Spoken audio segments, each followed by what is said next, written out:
이 나스닥 100 차트입니다.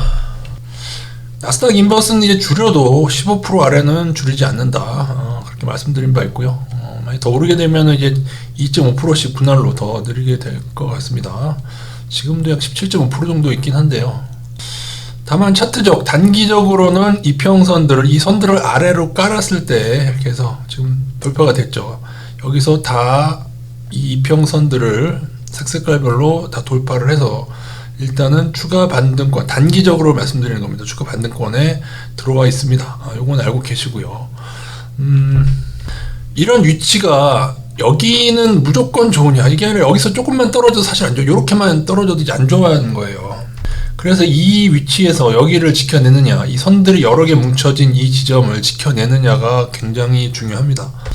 그래도 나스닥 경우에는 다시금 추세 안으로는 들어왔죠. 요 중단기 추세 안으로는 들어오고 추세까지 조정받고 조금 더 오를 수 있는 모습인데, 근데 이러한 고점에서의 문제는 뭐냐면, 더 가더라도 여기를 넘고 완전히 지지되지 못하면 이 가는 동안 언제든지 꺾일 수가 있고요. 그 다음에 살짝 넘어도 어느 정도 한 5일 이상 지지를 못 되면은 넘었다가 꺾이는 이런 경우도 많고요. 이런 것도 굉장히 많죠. 그러니까 앞으로도 계속 눈을 부릅뜨고 봐야 됩니다. 다만 인버스 비중은 지금 많이 줄었죠. 인버스 비중은 이제 월요일부터는 25% 정도로 하고 있고, 국내 증시는 이제 75% 정도 투자하는데, 이 75%를 반도체에 다 투자하는 거는 조금 무리할 것 같고요. 요거는 커뮤니티 글하고 블로그 글에 잘 설명해 놨으니까는 그거 참조하시면 될 것 같습니다. 조금 다변화해서 좀 바닥권에 있는 애들하고 좀 섞어서 일부 반도체랑 같이 가져가는 정도. 그래서 여러분에게 말씀드리는 거는, 이게 여기서 이렇게 반등이 크게 나오는 것도, 이것도 정상적이지 않고, 또 단기에 얼마 전에 또 이렇게 급락한 거, 요것뿐이 안 돼요. 요것뿐이 안 되는데, 이런 것도 사실은 이렇게 전반적으로 자꾸 꿀렁꿀렁 거리면서 이런 식으로, 여러분 주식이 여러분 그 수많은 기간 동안에 나스닥이 이렇게 이런 기울기를 가진 게 얼마나 된다고 보십니까, 여러분? 나스닥이 이 기울기를 가지고 그 다음에 다시 이 기울기를 원투로 하고 있는 거 아니겠습니까? 결국에는 전에 없던 우측, 나스닥에서는 전에 없던 우측 짝봉이지만은 이 우측 짝봉이 실제로는 존재를 하죠. 쓰리봉도 존재를 합니다. 예전 코스닥처럼. 다만 이 기간이 늘어나고 있다. 이 벌크업이 된 거는요, 여러분이 그렇게 생각하시면, 어떤 사람이 살이 찌는데, 살이 쪄서 이만큼 살이 찐다고 해보세요. 이만큼 살이 쪄서 머리도 커지고. 근데 이게 패턴이 벌크업이 되더라고. 지금 기간이 조금 더 늘어지고 있는데, 다른 아직 2배는 안 되고요.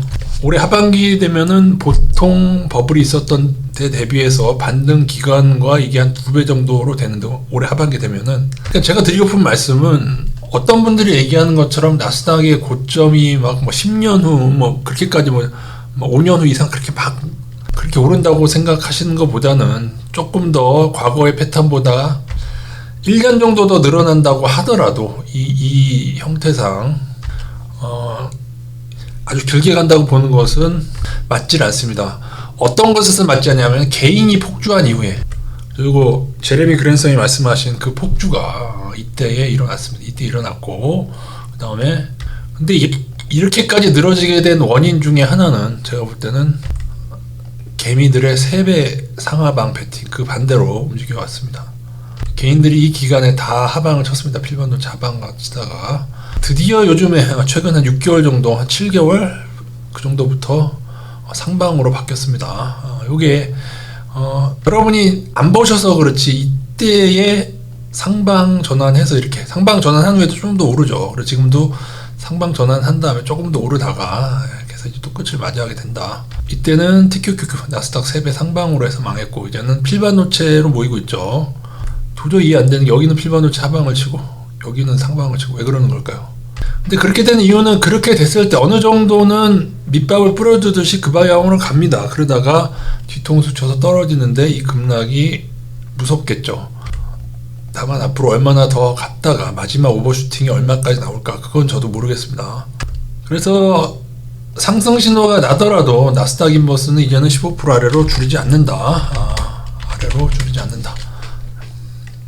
전체적인 인버스 비중도 아마 20%는 유지할 것 같습니다. 80%로 국내 저평가 상방을 가져가는 식으로 가다가 나중에 대응하게 될 것 같습니다. 저희의 커뮤니티 인버스 대응은 이평선으로 기계적으로 하고 있습니다. 저희가 나스닥을 많이 경고했음에도 작년에 인버스를 많이 가져가지 않는 이유 중에 하나가 이평선이 회복되면은 기계적으로 인버스를 줄이고 있기 때문에 그렇습니다. 보시면은 여기서 이평선을 회복을 하잖아요. 그죠? 하니까 저희는 기계적으로 줄인 것 뿐이고, 또 하나는 개인들의 베팅,